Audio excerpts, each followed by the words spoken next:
Monde numérique. Imaginez pouvoir réaliser un film de cinéma en restant assis devant votre ordinateur et simplement en écrivant des prompts. Pas besoin de casting, pas besoin de repérage, de caméra, plus besoin d'acteurs, de cascadeurs, de décorateurs, de maquilleurs, d'éclairagistes, bref, tous les métiers dont on voit les noms s'afficher sur les génériques de fin au cinéma. Remplacer tout ça par de l'IA, c'est quasiment possible aujourd'hui. Au moment même où s'achevait le Festival de Cannes, avec des stars bien réelles qui paradaient sur le tapis rouge de la Croisette, Google a en effet dévoilé VO3, son nouvel outil de génération de vidéos par intelligence artificielle. Un système accessible sur abonnement à travers une plateforme qui s'appelle Flow et qui permet de générer à peu près tout ce qu'on veut avec un réalisme absolument stupéfiant. Alors, on avait déjà pris une claque en matière de vidéos générées par IA avec Sora d'OpenAI l'année dernière. Mais là, ça va encore plus loin. VO3 produit des vidéos d'un réalisme encore plus spectaculaire. Aussi bien des paysages, des objets que des êtres humains.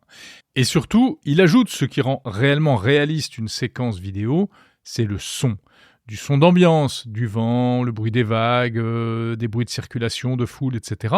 Et même des dialogues. On peut donc générer des humains qui parlent avec un seul outil, alors qu'avant, on pouvait déjà faire ce genre de choses, mais il fallait d'une part fabriquer la vidéo et ensuite les dialogues, coller les uns sur les autres, faire de la synchronisation labiale, etc. Alors c'est comme ça qu'on a vu ces dernières semaines des dizaines de vidéos assez étonnantes circuler sur les réseaux sociaux, notamment des gens interviewés dans la rue par exemple, et avec quasiment impossibilité de détecter s'il s'agit de vraies séquences vidéo ou de séquences générées par IA.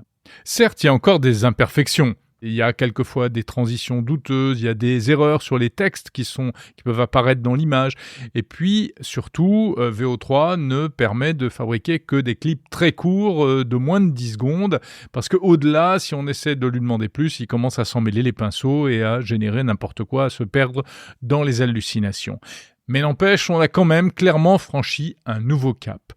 Alors, quelles conséquences ? L'an dernier, après la présentation de Sora, le producteur américain Tyler Perry avait décidé de suspendre l'expansion de son complexe de studio à Atlanta, un projet estimé à 800 millions de dollars, parce qu'il se disait qu'il n'aurait peut-être plus besoin de faire travailler des équipes comme avant. Aujourd'hui, avec VO3 et aussi plein d'autres outils que le grand public ne connaît pas forcément, on devine que ça doit être un peu la panique, ou du moins beaucoup d'interrogations dans les milieux professionnels. Récemment, sur le plateau de mon camarade François Sorel, sur Tech & Co, le patron de la société française MacGuff, spécialisée dans les effets visuels pour le cinéma, Rodolphe Chabrier, se montrait malgré tout plutôt confiant. Il reconnaît que l'IA change la donne, mais il explique que ce qui fait la différence quand on fabrique des films, ça reste l'humain. L'humain, oui, mais de quels humains parle-t-on et pour faire quoi ? Depuis l'avènement de l'IA générative, le plus spectaculaire, c'est l'accessibilité de ces outils, la possibilité pour n'importe qui d'y accéder. Et c'est ça, la vraie révolution. Alors certes, il y a encore quelques barrières. VO3 par exemple coûte encore un peu cher à l'échelle d'un individu, $250 par mois. Et puis il y a quand même l'aspect technique, il faut savoir prompter, savoir quoi demander à l'intelligence artificielle. Mais malgré ça, on peut imaginer que demain, un gamin seul dans sa chambre sera capable de fabriquer un film, sans équipe et sans matériel autre que son ordinateur. Bien sûr, il faut encore l'impulsion humaine, celle qui va lancer le processus. Et puis, il faut aussi la petite étincelle, celle qui fait jaillir la création, qu'elle soit géniale ou pas. Et pour l'instant, on se dit que ça, c'est réservé à l'humain. Mais pour combien de temps ? Parce que demain, l'IA pourra elle-même, très certainement, inventer, créer ou tout au moins donner l'impression qu'elle invente et pas seulement qu'elle remouline des contenus existants. Et les acteurs, est-ce que demain, les Tom Cruise et les Scarlett Johansson seront virtuels ?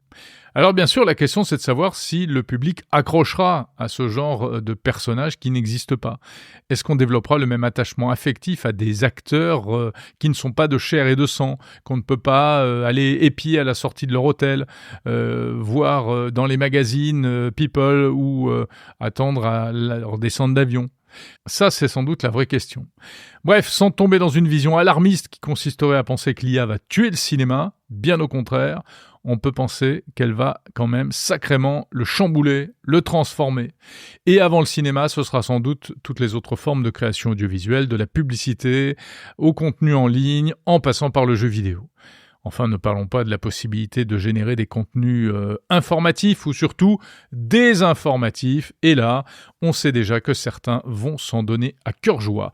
Demain, les réseaux sociaux seront inondés de fausses manifestations, de faux témoignages qui pourraient bien avoir des conséquences politiques et sociales assez catastrophique.